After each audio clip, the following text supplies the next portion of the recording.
Today I'm going to show you how to make a Tunisian crochet piece using a Tunisian simple stitch that has a nice smooth finished edge that's identical on all four sides, and this is a particularly useful technique if you want to join pieces of Tunisian crochet together. For example, if you're making a garment or a cushion or a bag and you want to crochet the pieces together, this is excellent because all four sides are identical. This is my beginning edge. You can see the nice smooth chain edge.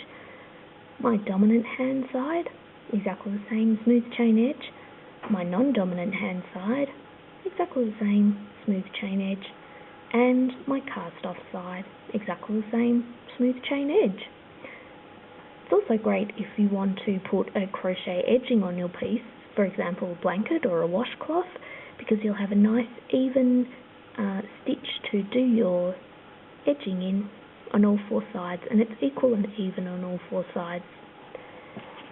So to begin with, I'm going to make 10 chain quite loosely, and it's something that can happen quite often in Tunisian crochets. If you accidentally do your beginning chain too tightly, it will cause a few problems because it will be very hard to work into, but it will also pucker your work at the beginning, and you don't really want that. One more, 10. And what I'm going to do for the beginning, instead of working into the front of my chain like I normally would for crochet that isn't in the round, back and forth crochet in single crochet or treble, I'm going to work into the back. I'm going to work into these little bumps on the back of my chain. So not the front, but the back. And I'm going to do the first stitch in the second bump on the back from my hook. So not the very first bump in there, but the very second one. So I insert my hook into that back bump, yarn over, draw through a loop. Into the next one, yarn over, draw through a loop, and because it's Tunisian crochet, all loops remain on the hook on the forward pass, and we'll take those loops off as we work our reverse pass. So go through and create a loop in all your stitches until one stitch remains unworked, and because I'm working with 10 stitches here, I should now have 9 loops on my hook. Great. Before I work the very last loop, I'm going to do a yarn over, therefore creating an extra loop, and then work into the back loop of my very last stitch, yarn over, draw up a loop. So I now have 11 loops on my hook, and I need to get rid of one. So what I'm going to do is, on this reverse pass, yarn over and draw through 2 loops. And this is the only time you will ever draw through 2 loops, at the beginning of the reverse pass. Now I'm going to yarn over, draw through 2 loops, yarn over, draw through 2 loops, all the way to the end until I have 1 loop remaining on my hook.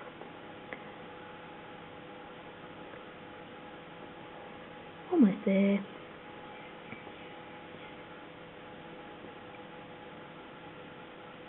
So that's our foundation row complete.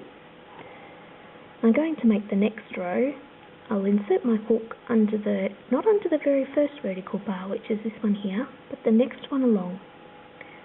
Yarn over, draw up a loop, insert my hook in the vertical bar, yarn over, draw up a loop, insert my hook, yarn over, draw up a loop, all the way until I have 1 stitch remaining unworked.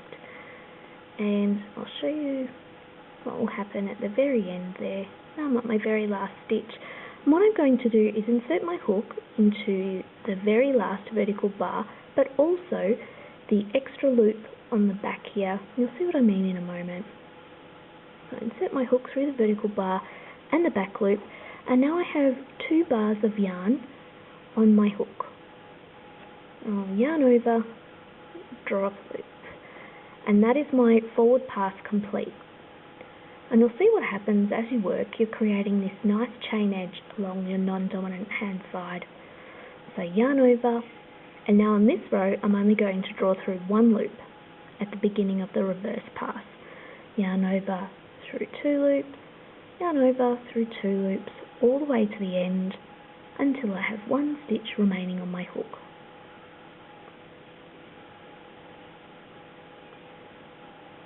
Almost there.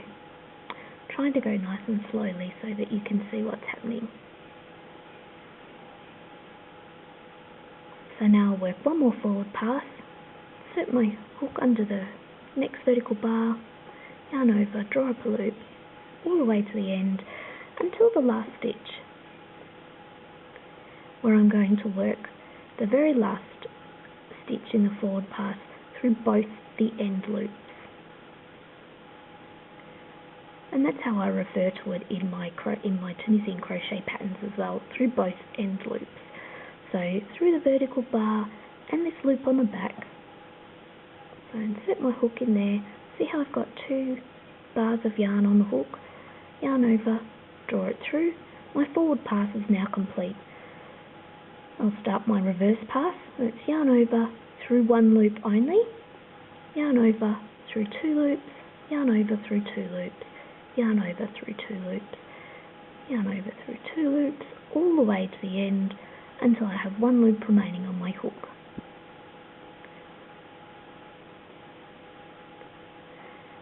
And I'll do one last row so you can see what's happening at the end, just so it's really clear.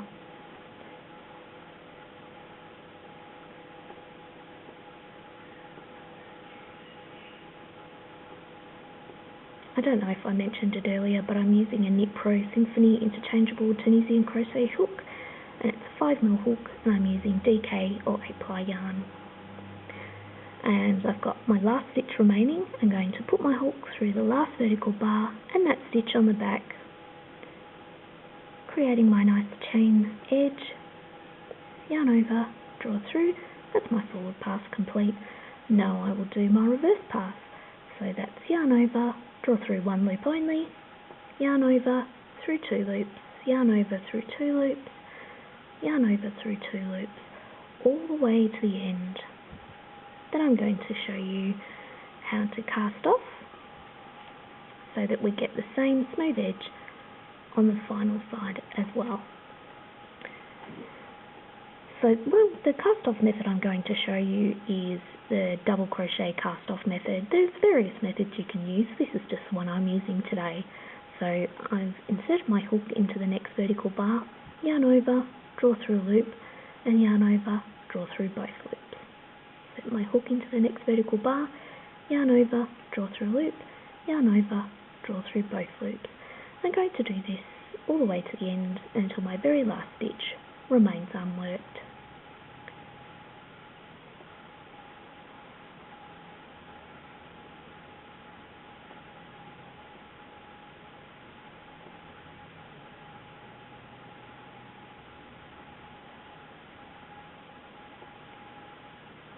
Almost there.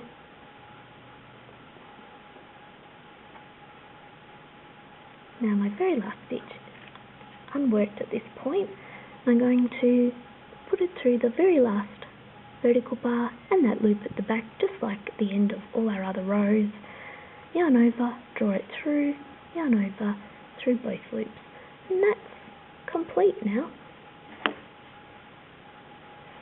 So I have my nice smooth beginning edge, my nice smooth dominant hand edge, my nice smooth non-dominant hand edge, and now my nice smooth cast off edge or bind off edge. So hopefully that's helpful, and please do ask questions in the comments. I'm always happy to help. Thank you. Bye.